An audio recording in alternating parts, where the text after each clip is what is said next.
السلام عليكم ورحمة الله وبركاته.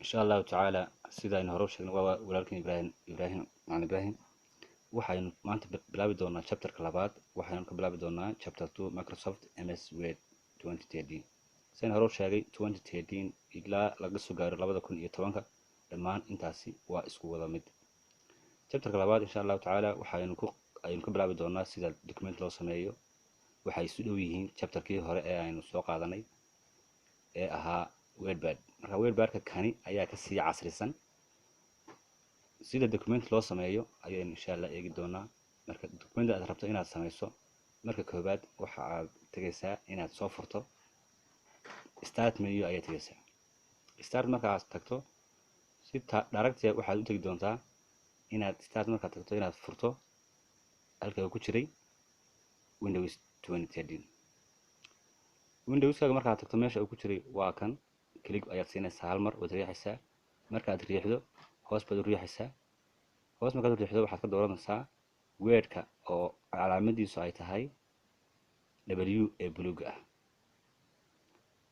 isla markiiba insha Allah taala waxa soo bixi doona page-kan markuu ku soo baxo waxa halkan ku jira pages ku samaysan oo aad rabto inaad ku bedelan karto qoraalkaaga marka waxaynu baran doonaa blank document waxa weeyaan page-ka aad rabto inaad adigu aad wax ku qorto oo aad nashqadeyso qaabayso ka markaan furo waxaan imid qaybtii lagu qorayay wax lagu daabacay waxaan bilaabi doonaa inaan qoraalkayga bilaabo waxaan ku qori doonaa qoraalkaasi kulliyadda magaceeda Shafi Medical College qoraalkaas markaan qoro sidaan hore waxa aad sameyn kartaa highlight control A markaad highlight gareyso control C ayaad oran kartaa si aad u copy gareyso kadibna qaybta aad rabto inaad ku copy gareyso si qoraalkaas uu si bato oo inoogu sii bato qoraal badan inoogu noqdo ayaan u copy gareynayaa waxa jira Wordpad-ka iyo Windows MS Word-ka iyo Excel-ka waxyaabo ay ka mid yihiin oo ay ka siman yihiin sida loo soo furayo sida maxay loo save gareynayo sida loo xirayo iyo casharo badan oo aynu insha Allah taala aynu isla arki doonaba maxaan rabaa markaasi aan document-kaasi aan qoray aan sida markaan aan soo sameeyay casharka koobaad waxaan ku qorayaa how to open a document MS Word waan aragnay sida loo soo furo document-ka sidee loo qoraa qoraalkii waniga qoray haddaba document-ka aan qoray safety-ga aan rabo inaan u save gareeyo file baan tagayaa file menu ayaan hadda home baan joogaa home wax bartan ku yaala file markaan tago waxaan sameynayaa save as waa markii koobaad ee aan sameynayay marka save as aan dhahdo wuxuu soo saari doonaa page-kan qaybta hoose ee browse-ka ayaan dooran doonaa qaybta marka aan doorto waxa ay soo bixi doona halkii aan ku save gareynayay iyo magaca aan ku qoray magacii baan ku qorayaa Shafi ay magac ka dhigayaa Shafi marka aan qoro magacii aan doorto waxa kale oo aan si dooranayaa meesha aan rabo inaan ka sii dhigo page-kan waxaan leeyahay page-kan waxaad ii dhigtaa muraayada hore ee desktop-ka markaan doorto save ayaan leeyahay save markaan idhaahdo file-kii sidaasi ayuu igu save gareysan yahay file-kaasi marka uu igu save gareysan yahay waxaan rabaa hadaba inaan file-kan aan qurxiyo oo inta aanan ka bixin ama aanan xidhin inaan file-kaasi aan habeeyo waayahay marka aan rabo inaan file-kan aan xidho inaan qurxiyo waxaan sameynayaa talaabada koobaad ee aan qaadayaa waxaan highlight garanayaa qaybta koobaad qaybta markaan highlight gareeyo waxaan rabaa inaan ciwaan aan ka dhigo farta ayaan rabaa inaan soo bedelo waxaan tagayaa qaybta farta ee font-ka markaan aan tago waan joogaaba waa home-ka ay ku jirtaa size-ka ayaa bedelaya sidii aan u bedelay kii hore aan soo marayba kuwad kalena farta qaabkan ayaa loo bedeli doonaa farta markaan bedelo qaybtan hoose waxa ku yaala font text-gii iyo color-kii qaybta casaan ku saaran yahay baan tagayaa waa font color-kii baan siinayaa color-kii markaan siiyo noocaan color-ka rabo aan ka dhigo ayaa waxa aan leeyahay hal mar click baan leeyahay okay haddaan rabo color badan waxaan tagayaa more color markaan tago waxaa soo bixi doona kalaro isku dardar ah. halkan aan kalarka kasii qaadanaya, okay ayaan leeyahay. allahuma salli calaa maxamed. intaa markaan arday aan sameeyey fartii aan sidaasi aan uga dhigay, waxaa iisoo xiga inaan save gareeyo. hadda kalarkaasi waxaan rabaa inaan ku daro. waxaan tegayaa file baan tegayaa. file markaan tago save ayaan leeyahay. marka hore marka ugu koobaad save as baan isticmaalay, laakiin marka dambe aan wax ku daray save oo keliya ayaan isticmaalaya. halkaas waxaa kusii xigi doonaa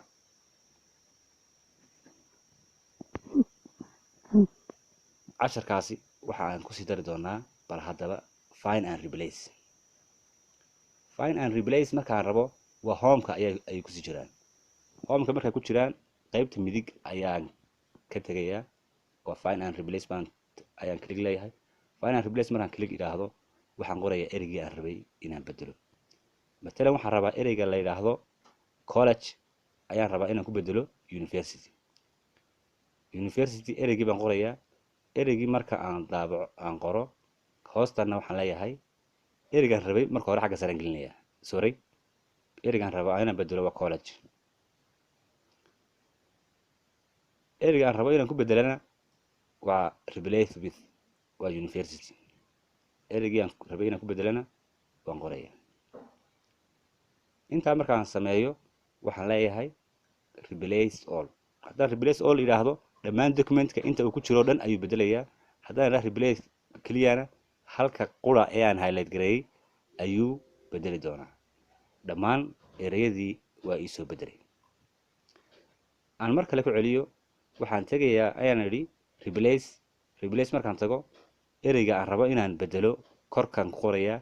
ereyga aan rabo inaan ku bedelana hoostaan ku qorayaa. kadibna maxaan leeyahay replace all. hadda wuxuu leeyahay waad horaad u bedeshay. markaad bedesho mar labaad inuu kaa yeelo lagama yaabo. casharka waxaa inoogu soo xigi doonaa casharka sideebaa loo soo xidhaa pageka. qoraalka markaan sameeyey waxaan rabaa inaan pageka soo xidho. pageka halkanaad ka soo xidhaysaa calaamadda egaska saaran. close markaad tiraahdo marka hore waa inaad hubisaa inaad save garaysay. control s na waad odhan kartaa shortcutka. control s markaad tiraahdo amba save tii aynu hadda soo dhiganay waad soo xidhaysaa. marka aad xidho faylkaagii maxaa kuu soo bixi doona page. halkan aad imaanaysa. waxaan rabaa haddaba inaan faylkayga furo. faylkayga waa shaafi. double click baan leeyahay shaafi. 2 jeer baan riixayaa shaafi. shaafi markaan 2 jeer riixo waxaa iisoo bixi doona faylkii aan sameeyey. haddaba faylkaasaan rabaa inaan u sameeyo password oo aan ku xidho password si dadku ani mooye cid kale aynay u isticmaalin. file baan tegayaa. file markaan tago waxaan ka dooranayaa protect document. protect document markaan doorto click ayaan siinayaa. hal mar waxaan dooranayaa meesha ay ku qoran tahay encrypt with oo passwordka ani mooye cid kale yaynay furin. passwordkii ayaa uu weydiinayaa. passwordku waa xarfo isdhaafdhaafsan. marka xarfaha aad gelinayso mar walba ha ahaado xarfo aad xasuusan karto. magacaagana ka ilaali si aan loo qiyaasi karin. magac markaan geliyo passwordkii 1 2 3 4 baan gelinayaa. okay baan leeyahay. mar kale uu weydiin doonaa 1 2 3 4 baan leeyahay. okay baan ayaan leeyahay. intaa markaan idhaahdo wuxuu soo dhigi doonaa calaamadda ayar wuxuu saari doonaa binkiga ah ee casaanka u sii yar eeg amba huruudaba dheh. macnaha waxa weeyaan faylkaygii waa uu save garaysan yahay waana uu password garaysan yahay. password baan u leeyahay. bal aynu eegno passwordkiisu u shaqeeyey. faylkii baan leeyahay mar kale soo fur. faylkii markuu mar kale uu ii soo furo wuxuu ii keeni doonaa halkaygii. macnaha marka hadduu faylkii sidii tooskii isku furo waxa weeyaan passwordkaasi wuxuu u shaqeeyey sidii encrypted with passwordkii 1 2 3 4 okay 1 2 3 4 okay. intaa markaan idhaahdo aan close idhaahdo aan save idhaahdo waxaan dib u eegi doonaa faylkaygii inuu yahay file password i weydiinaya. waa kaa waayo markii hore waxaynaan odhan safe baynaan odhan, sidaasuu u keeni waayey inuu isfuro. markiiba uu isu keenay passwordkii. marka aan geliyo waxaan toos ugu furmi doonaa oo u iman doonaa halkii aan rabay. arday, halkaas waxaan kusoo baranay qaabka passwordka looga bedelo iyo qaabka maxay ahaday passwordka waxaan ka wadaa passwordka loo geliyo, sida documentka loo qoro. bal haddaba aynu eegno sida how to change, sida looga bedelo backgroundka screenka. how to change the background of your screen. sideynu passwordka screenkaasi aynu uga bedelaynaa screenka. screenka markaan rabno inaynu ka bedelno waxa aynu tegaynaa design. markaaynu tagno design ayaynu tegaynaa. design markaaynu tagno waxaynu joognaa qaybtan midig page background. page backgroundka marka aynu joogno halkan waxaa ku yaala page color, halkan waxaa ku yaala watermark. page colorka ayaan tegayaa. page colorka markaan tago waxaan kasii dooranayaa kalarada markaan rabo. haddaan kalar u baahanahay kalarku waan kor tagayaa, okay baan siinayaa. haddaan kalar u baahanahay kalarkan tagayaa. haddaan kalar u baahanayn oon u baahanahay sawirna sidoo kale waan helaynaa oo waynu isla arki doonaa, waynu ku soconaa. markaan u baahanahay sawir waxaan leeyahay fill effect. marka hore waxaan tagay design, kadib page, waxaan imid page color, kadibna kalarkan doortay. haddaan u baahanahay inaan sawir geliyana fill effect baan leeyahay. fill effect markaan imaado waxaan imanayaa qaybta waxaan ka dooranaya la yidhaahdo picture. picture markaan ka doorto select baan leeyahay the picture. picturekan ayaan rabaa inaan hadda soo qaado. picturekii markaan aan doorto halkan uu keenayaa. qaybtani waa qaybta computerka ah, inay computerka laga baaro. qaybtana waa qaybta online-ka. waxaan rabaa sawirka inaan kasoo qaado qaybta computerka oo waxaan ku dhufanayaa computerkii, kadibna wuxuu keenayaa meeshii computerka. waxaan ka dooranayaa meesha sawirkaygu uu ku jiro. si always ay noogu fududaato waxaan anigu sii dhigaa sawirka iyo qoraalkaba desktopka. sawirkaan soo qaaday insert baan leeyahay. markaa sawirkii baan soo qaado insert, kadibna okay baan siinayaa. sawirkii saas ayuu inoo okay. waxaan arkaynaa qoraalkii iyo sawirkii oo isku hoos jira. marka hore waxaan soo baranay sida kalarka loo bedelo. marka dambana waxaynu soo aragnay aan ku celiyo hal mar. waxaanu tegaynaa design. design markaanu tagno page color baan ayaynu kasii tegaynaa. page color markaan doorano kalarada si yaro fudud ayaad u bedeli kartaa. waxaanu tegaynaa fill effect. fill effect markaan tagno select picture baan leenahay. select picture markaanu raahno waxaan tegaynaa file browser. fileka markaan tagno desktop meesha sawirka yaalay sawirkii ayaan highlight garaynayaa, kadibna waxaan leeyahay insert. insert markaan idhaahdo okay baan sii siinayaa, kadibna sawirkii sidaasi ayuu igu keenayaa. casharadan qofka aan xogaa fahmin amba ay ku adkaato fadlan ha idhaahdo halkaas ay igu adkaatay oo commentka markaan soo geliyo ha ka soo bixiyo, ha idhaahdo macalin nagu celi.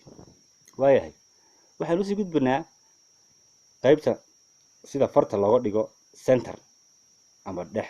iminka ciwaankaasi ayaan rabaa inaan dhex ka dhigo amba aan ka dhigo qaybtan aan masaxayaa. waxaan rabaa inaan dhexda keeno. waan highlight garaynayaa. markaan highlight gareeyo ayaan fartaya center rabo. afarta xariijimood waxa ay u qaabilsan yihiin paragraphka qaybta la keenayo. haddaan kaa ku dhufto wuxuu keenayaa dhex. haddaan ku dhufto qaybtan kalena wuxuu keenayaa midigta qoraalkayga. waa sida loo install gareeyo ciwaanka. haddaan ku dhufto justifyna waxa uu ka dhigayaa inuu qoraalkayga bartii uu ku soo celiyo midigta. insha allahu tacaala qaybtan waxaynu ku soo koobi doonaa intaasi. qaybta dambe waxaynu ku qaadan doonaa